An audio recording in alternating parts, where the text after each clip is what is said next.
ان کے پاس بھی تھا ذکر قلب، ظاہر ہے ولی اللہ تھے تو ذکر نہیں ہوگا ان کے پاس. اور ایسا کرم اور فضل اللہ نے ان پہ کیا کہ ان کے ہاتھ پر اسم ذات نقش تھا. یہاں پر اللہ نقش تھا. جو بھی ان کے پاس دم درود کرانے دعا کرانے آتا تھا تو وہ یوں ہی کرتے تھے، اللہ مالک ہے.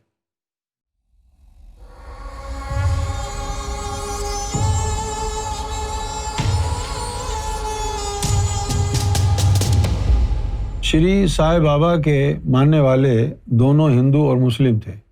انہوں نے ہندو اور مسلم دونوں کو اپدیش دیا. کرپیا ہمیں بتائیے کہ ان کے گرو کون تھے اور انہوں نے اپنے گیان کہاں سے پراپت کیے تھے؟ کیا ان کے پاس بھی قلبی ذکر تھا؟ ہاں بالکل تھا. سائے بابا کو حضرت خضر علیہ الصلوۃ والسلام نے باطنی طور پر فیض دیا. ان کے پاس بھی تھا ذکر قلب. ظاہر ہے ولی اللہ تھے تو ذکر نہیں ہوگا ان کے پاس. اللہ کے دوست تھے، اللہ کے ولی تھے. اور ایسا کرم اور فضل اللہ نے ان پہ کیا کہ ان کے ہاتھ پر اسم ذات نقش تھا. یہاں پر اللہ نقش تھا. جو بھی ان کے پاس دم درود کرانے دعا کرانے آتا تھا تو وہ یوں ہی کرتے تھے، اللہ مالک ہے، اللہ مالک ہے. لیکن ان کے مرید بھی بڑے جو ہے نا وہ ایک نمبر کے فراڈیے تھے. آپ کا ایک مرید تھا بڑا چاہنے والا تھا. آپ نے اس کو منع کیا تھا کہ اپنی بیوی کو تنگ نہ کیا کر. تو اس نے سانپ چھوڑ دیا، سانپ نے ڈس لیا اس کی بیوی کو. پھر اس کو وہ لے کے آیا کہ اس کو صحیح کرو. تو سانپ کا وہ سارا زہر جو تھا وہ سائے بابا نے اپنے اوپر لے لیا، اس کو بچا لیا. سارا اس کا زہر سائے بابا نے اپنے اوپر لے لیا، اس کو بچا دیا. تکلیف تو ہوئی نا ان کو.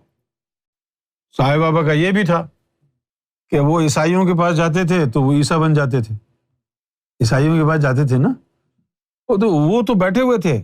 وہ بندہ جو عیسائی اگر ان کا ادب نہیں کرتا تھا نا تو وہ یوں کرتے گردن گھماتے تھے تو جیزس بن جاتے تھے.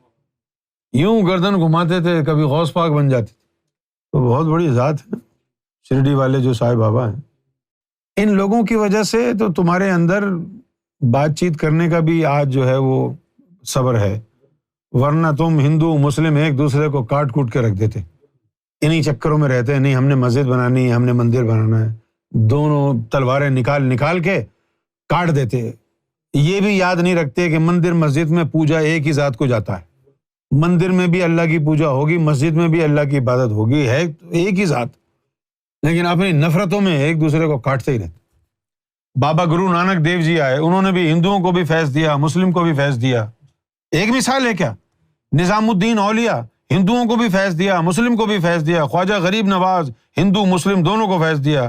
خواجہ غریب نواز کے جو مرشد تھے خواجہ عثمان ہارونی، وہ تو 3 سال جا کے مندر میں بیٹھ گئے.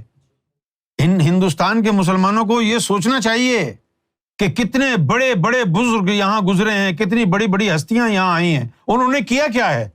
ہندو اور مسلموں کو ملایا ہے. تم آج ایک دوسرے کا گلا کاٹو گے؟ پھر کس منہ سے جاؤ گے حاجی علی بابا کے مزار پہ، خواجہ غریب نواز کے مزار پہ؟ کس منہ سے جاؤ گے؟ انہوں نے تو اپنی زندگی اسی میں بتا دی کہ یہ ہندو مسلم بھائی بھائی ہو جائیں، لڑائی جھگڑا نہ ہو، محبت پیار ایکتا سے رہیں. اور آج اگر تم ایک دوسرے سے نفرت کرو گے، لڑائی جھگڑے کرو گے تو پھر کہاں تم بزرگوں کے ماننے والے ہو؟ دھوکہ ہے. لڑائی جھگڑے میں کیا رکھا ہے؟ مار کٹائی میں کیا ہے؟ اللہ خوش ہوگا، بھگوان خوش ہوگا.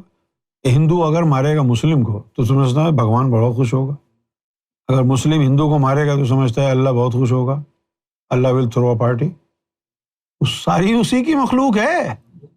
ہندو مسلم سکھ عیسائی یا کوئی مذہب نہ ہو پھر بھی اسی کی مخلوق ہے.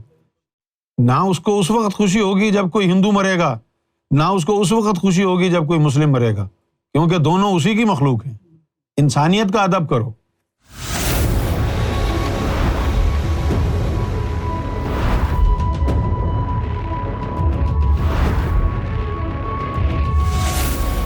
Amra TV, the place to connect with God.